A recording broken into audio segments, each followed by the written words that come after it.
menceritakan bagaimana latar belakang berdirinya minimarket Adamat ini? Oke, jadi sebelum minimarket ini berdiri sebesar ini, sebelumnya itu karena di sini santrinya juga waktu itu hanya 150 santri untuk angkatan pertama. Tadinya belum berdiri minimarket, hanya diadakan kopma, koperasi, koperasi kecil di dalam pondok satu ruangan seperti itu. Kemudian semakin bertambahnya santri di angkatan kedua pada tahun 2019 itu kopmanya bertambah jadi 2, ada di pondok pusat dan di pondok depan. Nah, yang di pondok depan itu dikelola oleh santri semuanya juga, yang di pondok pusat juga. Setelah itu semakin bertambahnya santri, akhirnya pengasuh pondok pesantren ini mendirikan minimarketnya sendiri gitu. Jadi yang koperasi kecil-kecilan itu akhirnya dikembangkan menjadi sebuah minimarket yang terletak di pondok depan, di pinggir jalan seperti itu. Setelah itu berdirinya pada tahun 2019. Nah, setelah itu semakin bertambah santri yang tadinya hanya santri mahasiswa yang kuliahnya di luar dan mondok di Fadl-Fadlan ini, kemudian berdiri sekolah madrasah-madrasah dari mulai madrasah aliyah, kemudian ada madrasah sanawiyah, juga menerima santri madrasah ibtidaiyah, kemudian bertambah minimarket di pondok pusat itu yang lebih besar dan lebih komplit. Seperti itu berdirinya pada tahun 2022. Kemudian setelah itu sudah berapa lama Anda terlibat dalam pengelolaan minimarket ini dan apa peran Anda di sini? Oke, saya di sini sebagai koordinator bagi petugas-petugas Adamat di sini, karena petugasnya ada 9 orang dan koordinator itu ada 2 orang, lainnya itu ada bagian pergudangan, ada bagian kasir dan bagian purchasing. Kemudian bagaimana pembagian tugas dalam minimarket ini dan siapa saja anggotanya? Oke, untuk untuk koordinator sendiri saya sendiri, saya juga merangkap sebagai pergudangan yang mengecek stok-stok yang ada di gudang seperti itu. Kemudian ada disebut nama? Ya, enggak. Oke. Kemudian ada Afwa sebagai teman saya yang melakukan pelaporan mengenai stok. Kalau untuk Adamat Pusat, karena manajemennya antara Adamat Pusat dan Adamat Depan itu dipisah untuk sekarang ini. Ya, untuk koordinatornya sendiri saya beserta Wasifa untuk pusat. Kemudian dibantu oleh Afwa sebagai pelapor pergudangan juga penjualan. Untuk di Pondok Pusat itu Kurnia.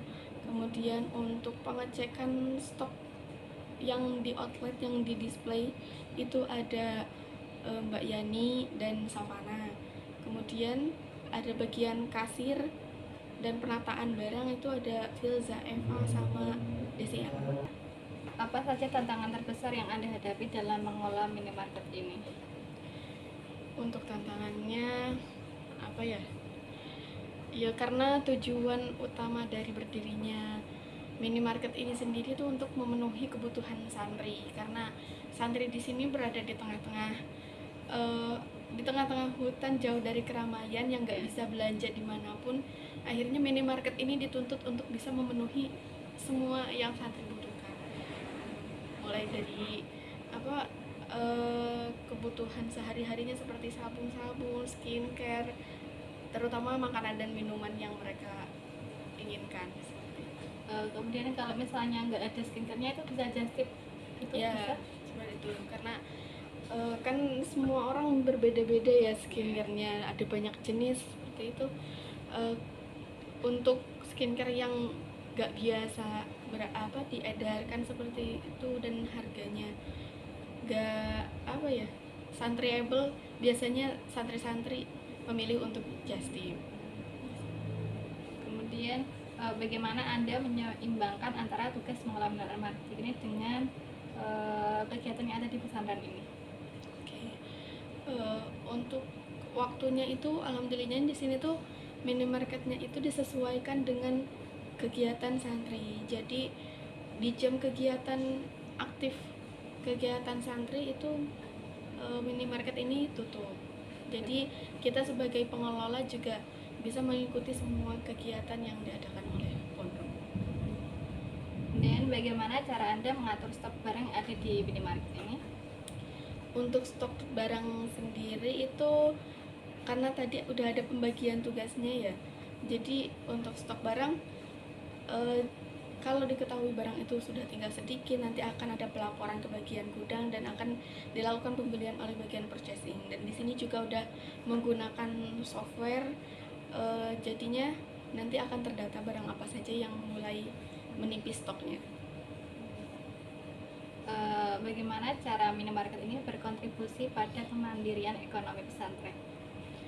Ya, berdirinya minimarket ini sendiri tuh selain tujuannya untuk memenuhi kebutuhan santri juga sebagai ladang untuk memutarkan ya sebagai wirausaha pondok yang nantinya itu hasilnya itu akan digunakan untuk pondok dalam melakukan pembesaran pembangunan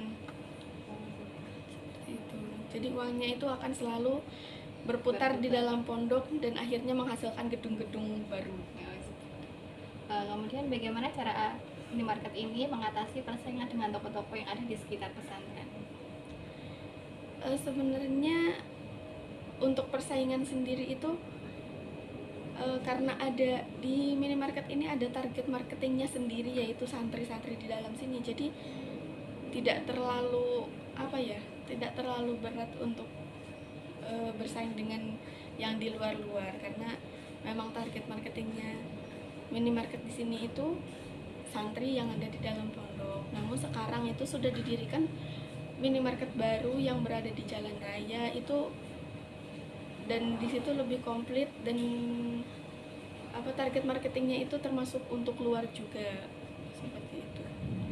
Kemudian yang terakhir itu apa harapan Anda untuk perkembangan minimarket ini sendiri? Ya, semoga bisa terus berkembang. Untuk sekarang ini hanya ada 2 cabang, mungkin nanti bisa lebih dan tidak hanya di area pondok tapi juga di luar-luar sana bisa mendirikan. Kemudian terima kasih atas informasi yang diberikan.